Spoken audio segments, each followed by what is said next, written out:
my lift struts, if that's what they're called. Lift struts, tailgate supports, whatever, hatch supports, hatch lifters on my van went on me. The whole thing just kept collapsing down every time I tried to open it. So yeah, it turns out these things have finally failed. It's a 2011 van. I went on YouTube, saw a couple of videos, saw it was super easy. So instead of spending 500 or 1,000 or whatever the heck it would have cost, maybe just a few hundred at the dealer, I decided to do it myself. These things, so these are the old ones here. And they've got this little clip at the back here.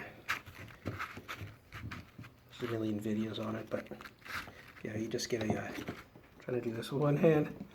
You get a screwdriver in here, you pop this little clip out, and that just releases the, see, you got like a ball joint that goes in there,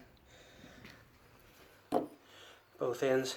So these things are 40 bucks a Canadian Tire a piece. I did go to Princess Auto and they were 15 bucks, which was awesome. Brought them home, and it turns out that the ends aren't curved, so they were straight. So yeah, right length, but they wouldn't fit in. So anyways, went back to Canadian Tire, got these, the new pair. I already put them in. And now they stay up. Maybe this side's better. Yeah, so one goes in a ball socket there. One up here. So you just pull the clip off, pop it on, push the clip back in. You are good to go. Now I imagine this is the one, the little one inside that does the actual lifting. I never really looked into that, but there is the button to open and close it there, so I guess that's the one that does the lifting. And then the other two just keep it up. There's some sort of gas inside.